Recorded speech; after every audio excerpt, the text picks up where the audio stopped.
कभी कभी अपना ही पाला हुआ सांप वापस अटैक कर देता है। और जब भी सांप और अटैक की बात आती है आप समझ जाते हैं पाकिस्तान का जिक्र हो रहा है। और फिर पाकिस्तान को उससे निपटने के लिए दोबारा हमला करना पड़ता है। एक बड़ा अपडेट दरअसल इस तरफ से आ रहा है, इस वजह से ये सब चर्चा हम कर रहे हैं। नमस्कार, मैं ललित प्रजापति। किन पॉइंट्स के बारे में जानकारी देंगे? पाकिस्तान ने हवाई हमला किया है और मदरसे और आतंकी ठिकानों में करीब करीब 28 लोग मारे गए हैं। पाकिस्तान दरअसल टीटीपी को काबू करने के लिए अफगानिस्तान पर दबाव डाल रहा था। अफगानिस्तान ने बात नहीं सुनी, पाकिस्तान ने खुद कर दिया। और एक लंबी चौड़ी हिस्ट्री भी है जिनसे खुद पाकिस्तान भुगत रहा है। बीते दिनों कई आत्मघाती हमले हुए हैं जिसमें पाकिस्तान को लंबा चौड़ा नुकसान हुआ है। पूरी खबर विस्तार से जानते हैं।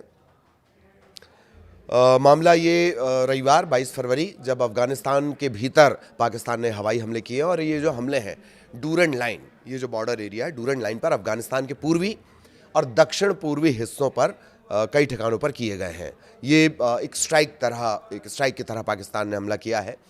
पाकिस्तानी लड़ाकू विमानों ने तहरीके तालिबान टीटीपी, इसके जो संदिग्ध ठिकाने थे उनको इसमें निशाना बनाया गया। इसमें बहुत सारे ठिकानों को निशाना बनाया गया है। टीटीपी से जुड़े हुए अड्डे थे।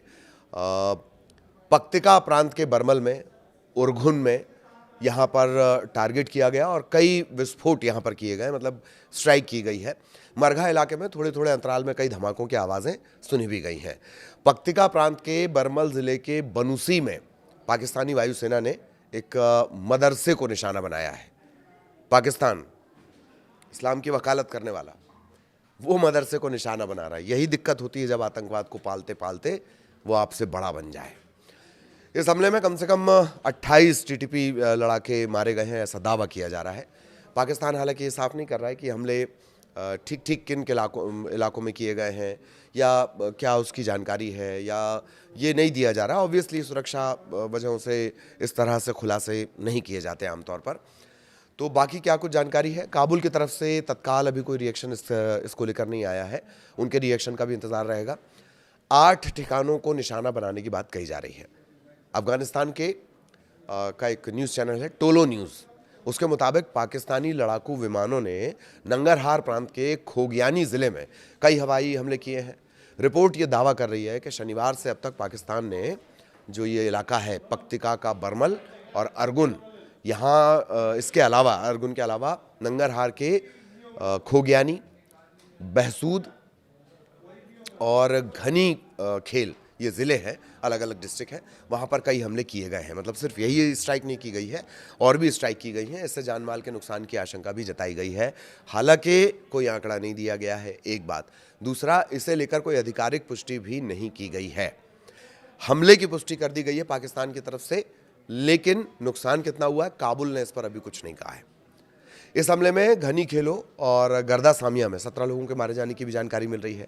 सोशल मीडिया पर दरअसल हमले के बाद से कुछ वीडियो वायरल हो रहे हैं और इन्हीं वायरल वीडियो के हवाले से पूरी जानकारी धीरे धीरे निकलकर बाहर आ रही है। टोलो न्यूज़ का एक वीडियो है, इसी का हवाला देकर ये जानकारी बाहर निकली है। हमले के बाद किस तरह की स्थितियां हैं, चीख पुकार वहाँ पर मची हुई है, जो इमारतें हैं वो ज़मींदोज़ हो गई हैं। उसी वीडियो के हवाले से बात निकलकर सामने आई कि पाकिस्तान ने किया है। और जैसा हमने आपको बताया था कि पाकिस्तान के मंत्री ने भी इस हमले की पुष्टि की है। पाकिस्तानी मीडिया ने इस्लामाबाद के हवाई हमलों की पुष्टि की है, मतलब पाकिस्तान ने जो हवाई हमले किए उनकी पुष्टि की है। मीडिया ये कह रही है वहाँ पर कि ये हमले पाकिस्तान अफगानिस्तान सीमा के साथ जो कथित आतंकी शिविर वहाँ पर बनाए गए थे, वहीं पर सेंट्रलाइज थे, वहीं पर टारगेटेड थे। रविवार को तड़के पाकिस्तान के सूचना मंत्री अताउल्लाह तरार ने एक्स पर यह लिखा है कि सेना ने उनके शब्दों में खुफिया जानकारी पर आधारित, बहुत ध्यान से सुनिए, खुफिया जानकारी पर आधारित चयनित अभियान चलाए। यानी जो टारगेटेड अटैक किया जाता है, टारगेट अटैक किया जाता है कि हमें पर्टिकुलर इस पॉइंट पर अटैक करना है, वहाँ पर ये पूरा अभियान, ये सेना ने ऑपरेशन चलाया है। तरार ये भी बता रहे हैं कि अभियानों में पाकिस्तान का जो ये अभियान था उसमें तालिबान और उसके सहयोगी संगठनों के 7 शिविर टारगेट किए गए। हालांकि बात 8 शिविर को करने की हो रही है। तरार ने यह भी कहा है, मंत्री तरार ने, कि सीमा इलाके में इस्लामिक के एक सहयोगी गुट को भी लक्ष्य बनाया गया, मतलब टारगेट किया गया। तरार ने जानकारी दी है कि पाकिस्तानी इलाके में शांति और स्थिरता बनाए रखने का पाकिस्तान हमेशा प्रयास करता है, लेकिन पाकिस्तानी नागरिकों की सुरक्षा उसके लिए सर्वोच्च प्राथमिकता है। जैसे भारत के लिए उसके नागरिकों की सुरक्षा सर्वोच्च प्राथमिकता है। ये साथ साथ बताते रहना चाहिए पाकिस्तान को। और चूंकि लगातार पाकिस्तान इस तरह के हमलों का सामना कर रहा है, एक तरफ जो BLA है, बलूच लिबरेशन आर्मी है, वो अलग पाकिस्तान पर प्रेशर क्रिएट किए हुए, उसने तो कई सैनिक भी बंधक बना रखे हैं पाकिस्तानी सेना के, जिन्हें पाकिस्तान ने साफ खारिज कर दिया कि ये हमारे सैनिक नहीं है। और उन सैनिकों के सोशल मीडिया पर भी इस तरह के वीडियो वायरल हैं जिसमें वो रो रो कर बोल रहे हैं कि पाकिस्तान की सरकार हमें भूल गई। वापस उस पर आते हैं। पाकिस्तान में दरअसल बीते दिनों कई आत्मघाती हमले हुए हैं और पाकिस्तान ने कई हमले अफगानिस्तान पर भी किया है। अफगानिस्तान में जब ये हमले हुए हैं, कुछ दिन पहले आपको याद दिलाएं कि उत्तर पश्चिमी KPK प्रांत के बाजौर ज़िले में आत्मघाती हमलावर ने हथियारबंद साथियों की मदद से विस्फोटकों से लदा एक वाहन उसे सुरक्षा चौकी की दीवार से टकरा दिया था। पाकिस्तान का ये पूरा घटनाक्रम है। ये अफगानिस्तान से सटा हुआ इलाका था। धमाके के बाद परिसर का एक हिस्सा ढह गया। इसमें 11 सैनिकों की मौत हुई थी, एक बच्चे की भी जान चली गई थी। बाद में अधिकारियों ने बताया कि ये जो हमलावर है अफगान नागरिक था और इसी वजह से जो टारगेटेड ऑपरेशन किए गए अफगानिस्तान में किए गए हैं। शनिवार का घटनाक्रम है 21 फरवरी का। उत्तर पश्चिम के ही बन्नू ज़िले में एक अन्य आत्मघाती हमलावर में सुरक्षा काफिले को टारगेट किया गया।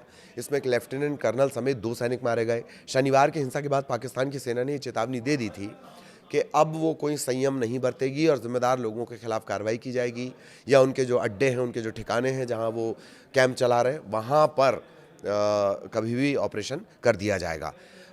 एक आधिकारिक बयान में इस्लामाबाद की तरफ से ये जानकारी भी आई है कि उसके पास निर्णायक सबूत है। मतलब उसके पास पर्याप्त सबूत है कि ये जो हमले किए गए हैं, जो शनिवार का हमने आपको बताया बाजौर में जो हमला हुआ था, ये अफगानिस्तान में स्थित नेतृत्व के निर्देश पर काम करने वाले आतंकियों ने ही किए हैं। पाकिस्तान ने यह भी कहा कि हालिया आत्मघाती हमले इस्लामाबाद के एक इमामबाड़ा, बाजौर और बन्नू में हुए हैं। ये 3 हमले जो बैक टू बैक हुए हैं, ये BLA के हमले नहीं है। BLA अलग परेशान कर रही है पाकिस्तान को। फितना अल खवारिज और उनके सहयोगी समूहों ने पाकिस्तान पर ये 3 बड़े बड़े अटैक किए हैं। आत्मघाती हमले हैं, ये आतंकी हमले हैं। पाकिस्तान ने Islamic State Khorasan province ISKP जिसे कहा जाता है, उसका भी जिक्र किया है। एक आधिकारिक बयान में ये कहा गया कि उनके पास पर्याप्त सबूत हैं और यही वजह है कि ये ऑपरेशन किया गया। पाक सेना की जो मीडिया विंग है, उसके मुताबिक शनिवार को खैबर के बन्नू ज़िले में खुफिया जानकारी पर आधारित एक अभियान के दौरान आत्मघाती हमले में पाकिस्तान के 2 सुरक्षाकर्मी मारे गए। हमलावरों ने विस्फोटक से लदे वाहन को काफिले के एक वाहन पर टकरा दिया था। इसमें सेना के मुताबिक 2 वरिष्ठ सैन्य अधिकारी भी मारे गए हैं। मुठभेड़ के दौरान अधिकारियों द्वारा खवारिज कहे गए 5 आतंकियों को मार गिराया गया। ये शब्द राज्य द्वारा प्रतिबंधित TTP के लिए इस्तेमाल किया जाता है। TTP जिस आतंकी समूह के ठिकानों पर ये हमले किए गए, उनके लिए खवारिज शब्द का इस्तेमाल वहाँ की मीडिया या वहाँ के जो मीडिया विंग है सेना की, वो इसका इस्तेमाल करती है। पाकिस्तान TTP को काबू में करने के लिए दरअसल अफगानिस्तान पर दबाव डाल रहा है। कई बार पाकिस्तान ने कहा है कि अफगानिस्तान तालिबान शासकों से उसने बार बार ये कहा है, अफगानिस्तान के जो तालिबान शासक हैं, जो वहाँ पर नई गवर्नमेंट चल रही है, उनसे बार बार ये किया गया कि अफगान भूमि का इस्तेमाल पाकिस्तान पर हमलों के लिए ना हो। लेकिन जब इस दिशा में कोई ठोस कार्रवाई नहीं हुई तो ये टारगेटेड ऑपरेशंस किए गए हैं, जिसकी जानकारी हम आपको दे रहे हैं। इस्लामाबाद का आरोप यानी पाकिस्तान का आरोप ये है कि TTP अफगानिस्तान के भीतर से संचालित होता है। हालांकि समूह और जो काबुल हैं, वो दोनों इससे इनकार करते हैं। मतलब अफगानिस्तान इससे साफ साफ इनकार कर देता है। TTP अफगान तालिबान से अलग है, लेकिन उनसे करीबी तौर पर जुड़ा हुआ है। TTP कहने को एक अलग संगठन है, लेकिन मदद पूरी मिलते रहती है। जैसे बाकी मामलों में भी आपने देखा, जैसे पाकिस्तान खारिज कर देता है कि अलकायदा हमसे नहीं जुड़ा हुआ है, मुजाहिदीन हमसे नहीं जुड़ा हुआ है, पैसा सब वहीं से ले रहे हैं, हथियार वहाँ से ले रहे हैं, लेकिन उनसे जुड़े हुए नहीं है। ठीक वैसा ही है तालिबान का कहना है, मतलब अफगानिस्तान का कहना है कि TTP हमसे जुड़ा हुआ नहीं है। तालिबान 2021 में सत्ता में आया था और तब से वो दरअसल इस तरह की मदद करता रहता है। दोनों देशों के बीच जो रिश्ते हैं वो दरअसल अक्टूबर से बहुत ज़्यादा बिगड़ जाते हैं। हाल के साल में आतंकवादी हिंसा में पाकिस्तान में तेज़ी आई है। बड़ा हिस्सा TTP और प्रतिबंधित बलूच अलगाववादी समूहों को इसमें जिम्मेदार ठहराया जाता है। अक्टूबर 2025 में भी पाकिस्तान ने आतंकवादी ठिकानों को निशाना बनाने के लिए अफगानिस्तान के अंदर जाकर हमले किए थे। सीमा पर घातक झड़प हुई थी। दर्जनों सैनिक, नागरिक और संदिग्ध आतंकियों की मौत हुई थी। यह हिंसा काबुल में हुए विस्फोटों के बाद भड़की थी। इसके लिए अफगान अधिकारियों ने पाकिस्तान को दोषी ठहराया था और अक्टूबर से दोनों जो पड़ोसी देश हैं उनके रिश्ते धीरे धीरे तनावपूर्ण बनने लगे। इसके बाद कतर की मध्यस्थता से संघर्ष विराम भी हुआ। कुछ दिनों तक वो कायम भी रहा, लेकिन इस्तांबुल यानी तुर्की में हुई बातचीत किसी समझौते तक नहीं पहुंच सकी है। दोनों देशों के बीच अब भी जो ताल्लुकात हैं वो तनावपूर्ण बने हुए हैं। पाकिस्तान क्या दावा कर रहा है? खुद की सुरक्षा के लिए हमले का अधिकार। डॉन न्यूज़ के हवाले से जानकारी आई है। गुरुवार को पाकिस्तान के विदेश कार्यालय ने कहा कि बाजौर में हुए घातक हमले के बाद अपने नागरिकों के जीवन की रक्षा के लिए पाकिस्तान अफगानिस्तान को निशाना बनाने का अधिकार सुरक्षित रखता है। साप्ताहिक मीडिया ब्रीफिंग में विदेश कार्यालय के जो प्रवक्ता हैं ताहिर अंद्राबी, वो ये कह रहे हैं कि पाकिस्तान पूरी तरह से वैध रूप से मांग करता है कि अफगान की जो धरती है उसका इस्तेमाल पाकिस्तान के अंदर आतंकवाद के लिए ना हो। यही तो भारत भी कहता है कि आप अपनी ज़मीन का इस्तेमाल भारत के खिलाफ आतंकवाद के लिए ना करें। जब तक ये मांग पूरी नहीं होती है, धैर्य बरतते हुए भी सभी विकल्प खुले रहेंगे, ये पाकिस्तान की तरफ से कहा गया है। लेकिन हकीकत वही है, बात जहाँ से शुरू हुई थी, आप आतंक को एक जगह आश्रय दें और दूसरी जगह जब अपने ऊपर हमला हो तो उसे आतंक करार दें, ये पेच तो नाकाबिले बर्दाश्त है। जब आप पर हमला हो तो आतंकी हमला, और जब भारत पर किया जाए तो वो आज़ादी के हमले आप करार दे दें। तो बड़ा हमला ये पाकिस्तान की तरफ से किया गया। क्यों किया गया? क्योंकि लगातार टीटीपी की तरफ से पाकिस्तान में अंदर घुसकर आत्मघाती हमले किए जा रहे थे। बीएलए का जो फ्रंट है उस पर ऑलरेडी पाकिस्तान परेशान है। वो डायरेक्ट टारगेट कर रहे हैं, सिर्फ सिविलियंस उनके टारगेट पर नहीं होते हैं। ज़्यादातर जो पाकिस्तानी सेना के जवान हैं, वो जवान और अधिकारी वो बीएलए के ठिकाने टारगेट पर होते हैं। और अब एक तरफ से टीटीपी लगातार पाकिस्तान को परेशान कर रहा है, जिसके चलते पाकिस्तान ने हमला किया टीटीपी के करीब 7 से 8 ठिकानों पर और 28 लोगों की जान चली गई है। इसमें आतंकी होने का दावा भी किया जा रहा है। नमस्कार।